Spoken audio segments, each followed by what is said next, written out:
O fracasso completo da quase obediência. Antes de seguirmos a jornada da reflexão, algumas Bíblias podem trazer de que Deus se arrependeu. Talvez a sua Bíblia tenha isso. A de alguém tem aqui? Né? Deus se arrependeu de haver constituído Saul. Acho que a versão NAA não tem, é lamento, né? Lamento.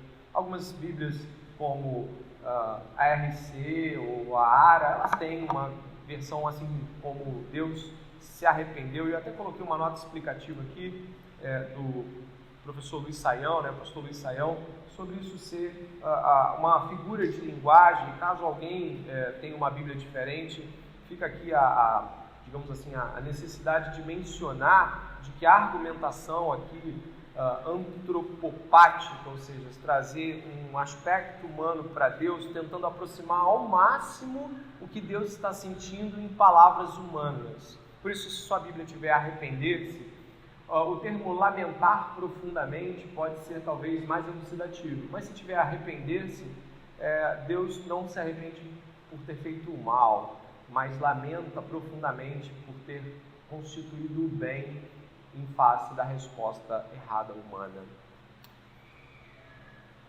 O que aconteceu nesse texto pode ser muito bem relacionado com a nossa vida, sem dúvida nenhuma. Nós ouvimos palavras aqui de noite, de manhã. Muitos de nós têm relações de discipulado, ou a maioria, ou se não todos, porque não, a igreja realmente trabalha com essa perspectiva.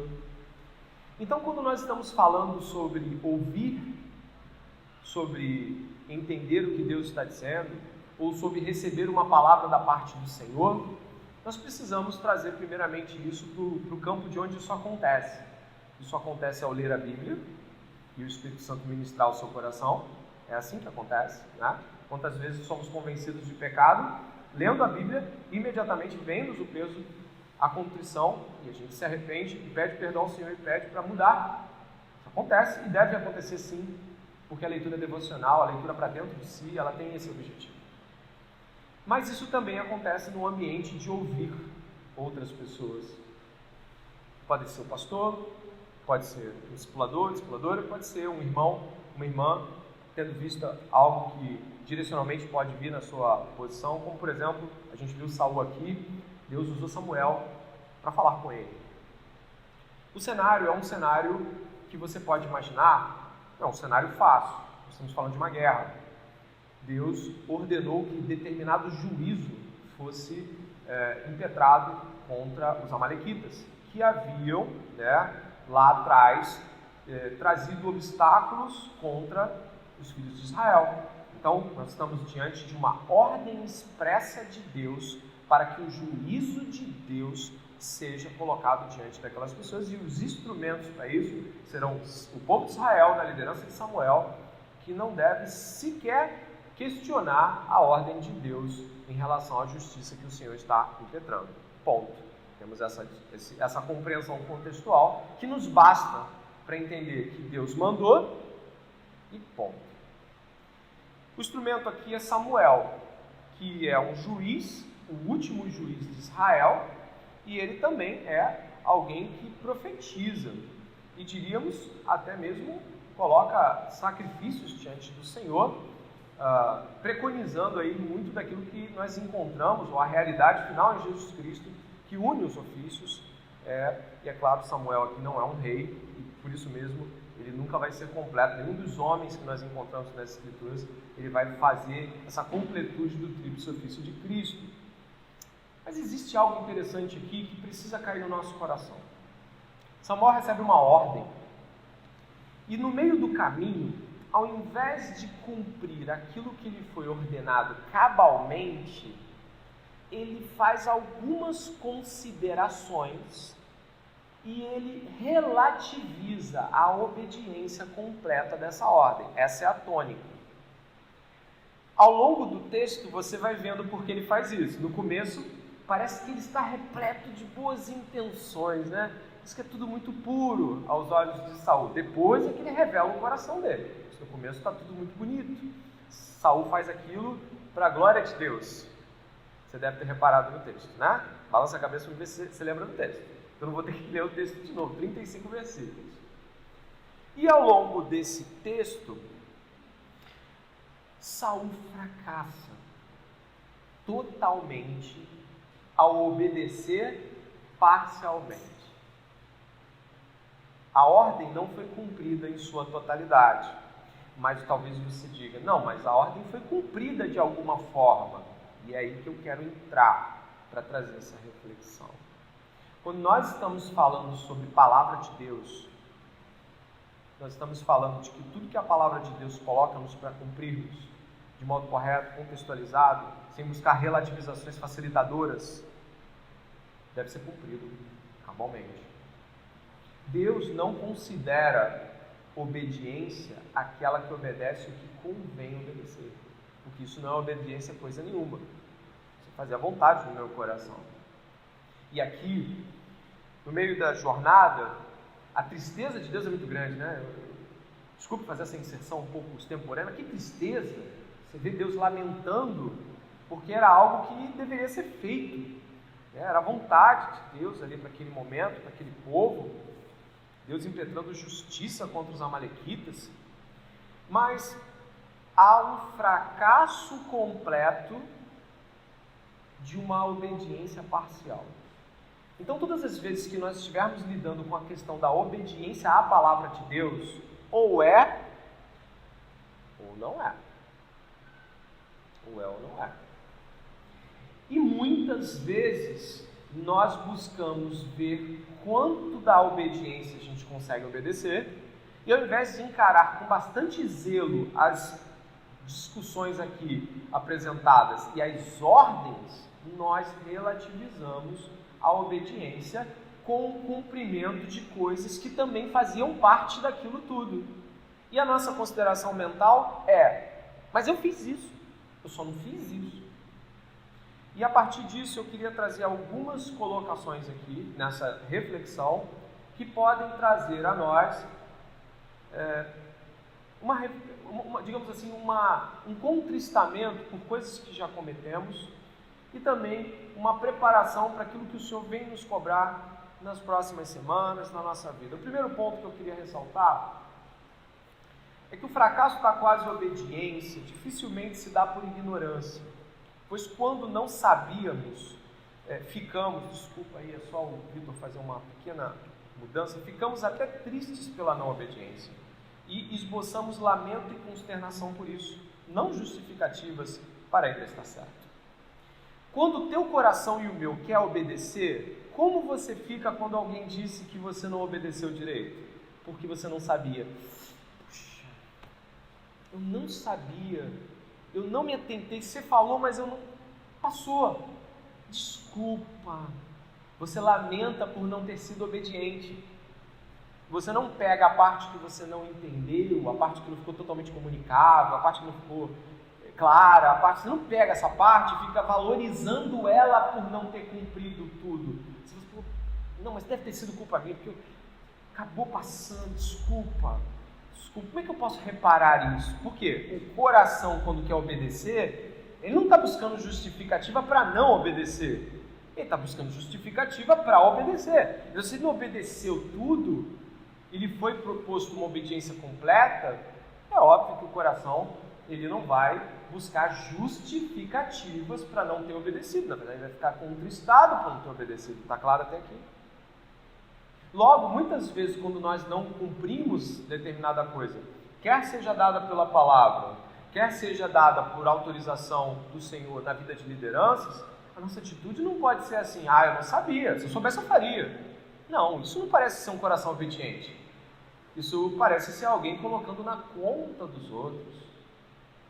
Nós devemos mudar a nossa percepção sobre quando não obedecemos. E aqui você percebe que Saul sabia muito bem o que fazer, né? E a desculpa que ele deu foi, mas na verdade eu não obedeci completamente porque eu queria agradar a Deus. Olha que loucura. Eu não obedeci tudo porque eu queria, na verdade, eu tinha uma ideia sobre agradar a Deus. Mas essa ideia não era de Deus. A obediência não é um fim em si mesmo, você sabe disso. Não é obedecer por obedecer, isso não funciona. Nem no sentido vertical, porque toda obediência ela decorre da obediência de Cristo ao seu Pai, e por isso, conformados a Cristo e compreendendo a grandeza que é servir a Deus, nós obedecemos a Deus por intermédio de sua palavra. E a obediência às pessoas, ela também não é um fim em si mesmo. Não, é meu pastor, eu tenho que obedecer. Não. Deus usa meu pastor, ele está propondo algo, ele está direcionando algo, não é pecado, não tenho a claridade sobre tudo, mas talvez eu não vá ter até que eu consiga executar, farei o que deve ser feito e pedindo a Deus que me esclareça aquilo que deve ser feito. Nossa dificuldade com a obediência é que nós queremos ou entendê-la totalmente, ou então fazer aquilo que concordamos, não é verdade? Eu já errei muito nisso, não sei se você é. E poucas vezes lamentei, porque muitas vezes desvalorizamos a obediência em detrimento de uma falsa liberdade pessoal. Esse é o ponto 1. Gostaria de ponto 2. O fracasso da obediência sempre esconde em si uma tentativa de que se pudesse obedecer, ou se fosse... desculpe a mal colocação das palavras, né? Obedecer e manter o que se deseja fazer. O que Saul fez? Calcula comigo. Ele obedeceu? Sim, ele matou todos os amalequitas, certo? Mas ele preservou por algum motivo Agag, talvez como um espólio de guerra, né? Uma espécie de, olha, está nas mãos aqui, né? Tem reis que faziam isso, mostravam o seu troféu, pegavam um outro rei e ficava lá mostrando para o povo, ó, está na nossa mão, entrava maniatado na cidade. Isso acontece, né? O Nabucodonosor fez isso com o último rei, Joaquim, pegou os familiares, amarrou, escorraçou, furou o olho. Isso demonstra força, né? Está na minha mão. Não sabemos o motivo de Saul. Mas é que ele preservou Agag. E ele também separou uma quantidade de animais que eram ordenados que fossem eliminados para fazer sacrifícios. Parece ser muito bonito. Mas preservar esses animais para fazer sacrifício é preservar os seus animais que estão no curral. Desculpas para obedecer, glorificando a Deus, preservando a si mesmo, fazendo o que é desejável. Não, mas esses bichos é tudo para o Senhor, eu vou oferecer esse sacrifício para o Senhor. Claro, você oferece o sacrifício para o Senhor e não toca no seu gado, na sua ovelha. Não vai precisar mexer no que é seu. É óbvio, não é bobo. Logo, o que temos aqui é de que quando dizemos que não obedecemos algo legítimo para a glória de Deus, pode sondar, meu irmão e minha irmã, você não obedeceu porque queria que alguma coisa fosse ainda como você queria. Poxa, a obediência, em suma, nada tem a ver com concordar, porque senão ela perde totalmente sua validade. O dia que a obediência estiver ligada à concordância completa, você nunca vai ter obediência. O que você vai ter eu faço o que eu quero.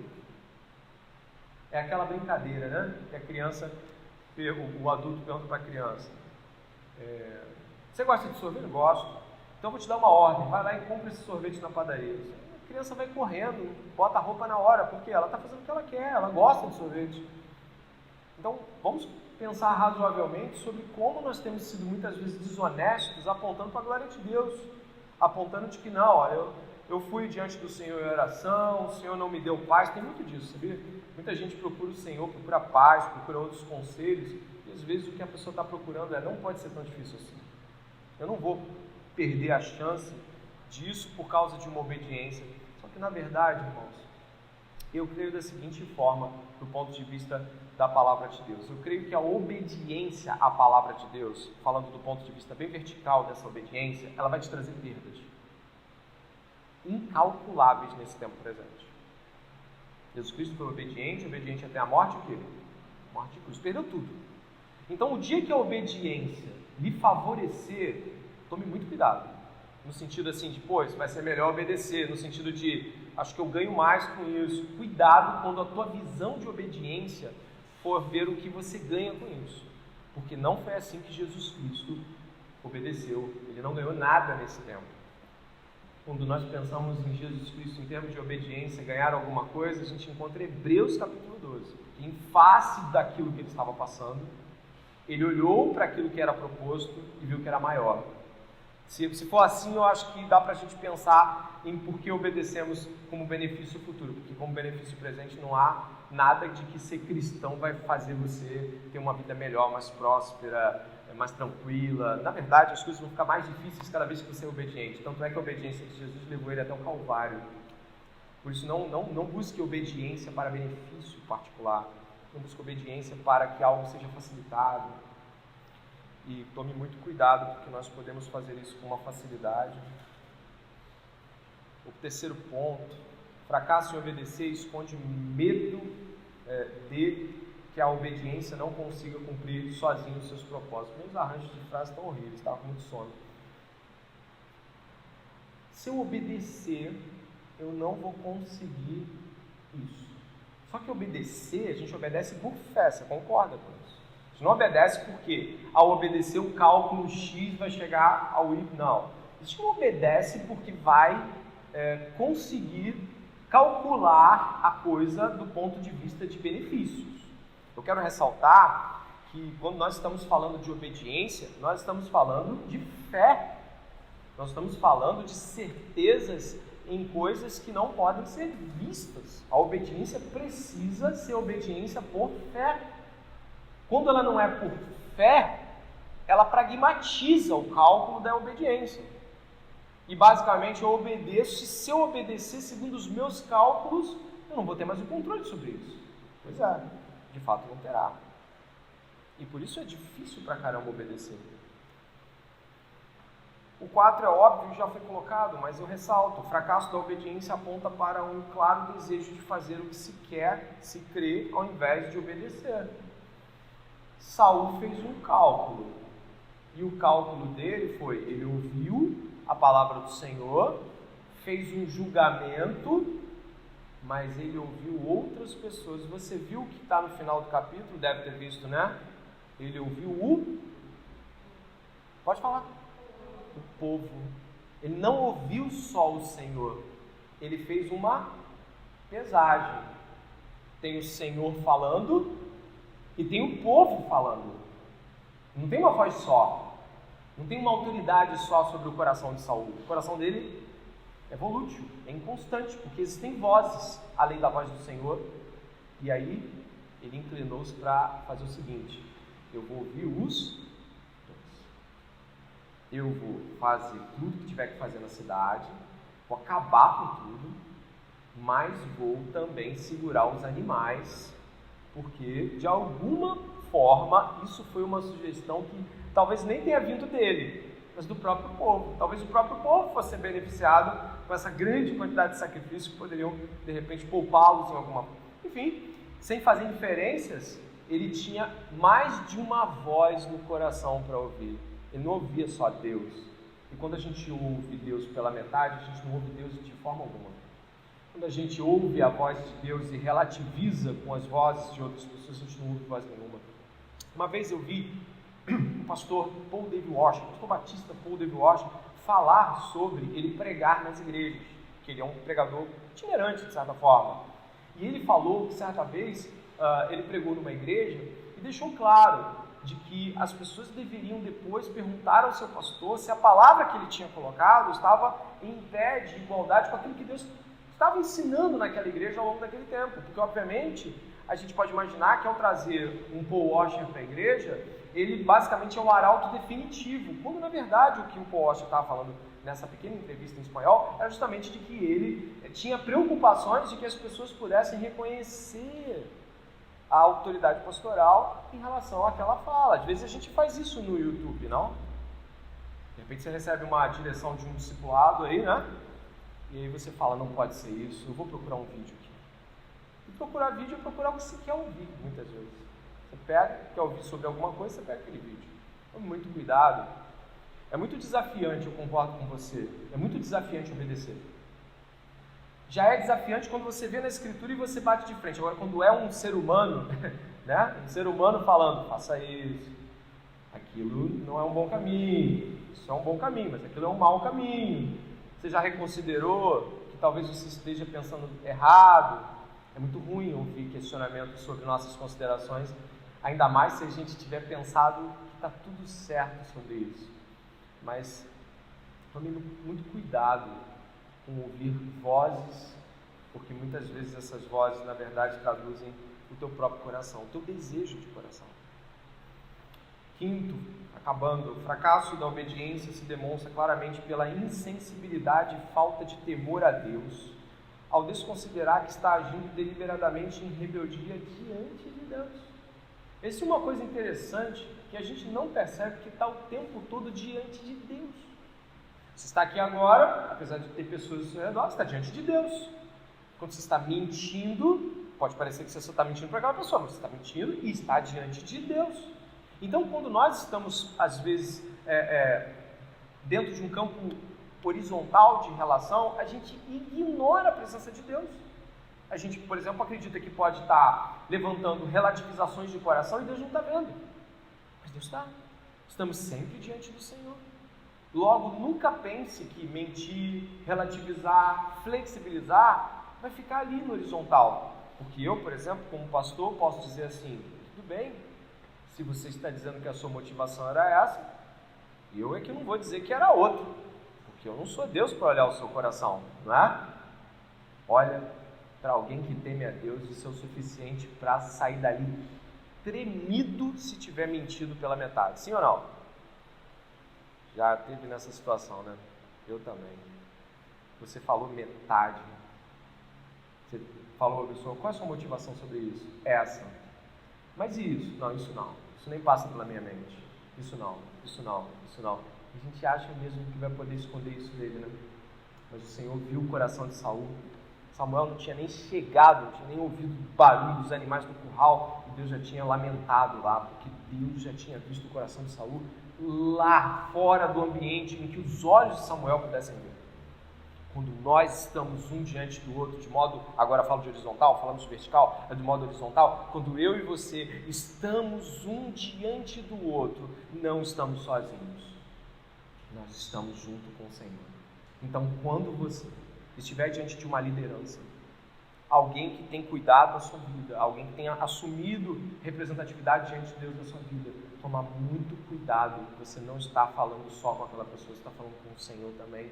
Ele está ali ouvindo que você está dizendo tudo, que você está falando tudo, que você está dizendo tudo do seu coração, e muito bem aquela conversa pode sair os dois se abraçando, mas o Senhor viu. Aqui deixa muito claro, o Senhor viu o coração de Saul, quando Samuel não poderia nem fazer. Samuel ainda ficou pleiteando, ficou a noite toda, Deus, Deus, Deus, Deus. Lá no final, né, diz que ele entristece, ele gostava de Saul de alguma forma, não sei, ele não queria, ele tinha pena de Saul, né, o texto diz que ele tinha pena de Saul. Então, Samuel não via totalmente o como Saul estragava aquele povo, sendo um mau líder. Por último, né? Não, penúltimo. Desculpa. Acho que esse é o último, né, Vitor? Porque aqui para mim está a numeração errada. Quase obediência é o mesmo que quase verdade ou quase ter fé. São aspectos que a palavra de Deus não considera que seja, se não forem. Então, quase fé, existe quase fé? Existe quase verdade? Quase te contei a verdade, existe isso? Não, não existe isso. A quase obediência também não existe. E ela mora no coração daquele que se esconde e ainda quer algum benefício em se esconder.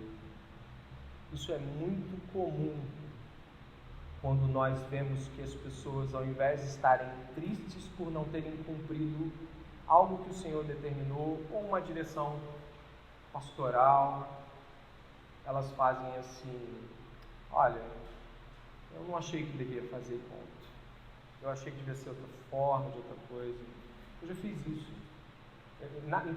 As coisas que eu prego aqui, eu não fico fazendo assim, eu não jogo verde, eu já fiz isso. Você também deve ter feito isso. E quando nós estamos aqui enquanto igreja, nós estamos pesando o nosso coração diante do Senhor. Assim, eu já fiz isso. Eu já fiz isso mais de uma vez. Relativizei, escolhi o que contava, escolhi obedecer a parte que eu queria, fingi que não ouvi para não ter que obedecer. É um peso muito grande saber que nós todos já fizemos coisas assim. Mas se o Senhor está trazendo essa palavra aqui para nós essa manhã, e eu creio como você que é o Senhor que está falando conosco, a gente se entristece. Eu me entristeço, você se entristece, e diante do Senhor a gente pede uma chance ao Senhor, e pede a Ele que a gente não faça mais isso, e que a gente não haja assim. Eu poderia dizer que se você está se sentindo incomodado com o que está ouvindo aqui agora, se você consegue lembrar das cenas a qual isso te remete, lamente, entristeça-se, quebrante o coração na oração, fala assim: o Senhor viu, né? Que é assim que a gente fala, a gente está falando com Deus, a gente não está falando com uma parede. A gente fala assim: o Senhor viu naquele dia, não foi? O Senhor está trazendo essa questão porque naquele dia, naquela hora, não foi isso? Foi. Naquela hora que fizeram aquela pergunta, eu sessionei, eu fiz uma edição da verdade, uma edição da obediência. Triste. Mas se o Senhor nos trouxe isso, é porque Ele nos traz esperança. Concorda? Esperança de que a gente mude em nome de Jesus. Por isso, procure as pessoas que trabalham com você. Procure seu pastor. Procure seus discipuladores. Confesse. A Bíblia tem promessas de que aquele que confessa e deixa alcança o quê? Você sabe o que ele alcança? Misericórdia. Mas depois que a gente ouve uma palavra como essa, e a gente não busca por retratação, mudança, é juízo, disciplina, as pessoas também alcançam o crente. Então, seja sábio nesse momento e entregue-se a uma posição diante do Senhor. Acho que é para Timóteo que Paulo fala, me corrijam, sem nenhum problema, perto está o Senhor. É isso que Paulo fala para Timóteo, eu acho, se não me falha a memória. Peço que nesse momento você saiba que o Senhor está aí do seu lado e falando ao seu coração. Ore comigo, por favor.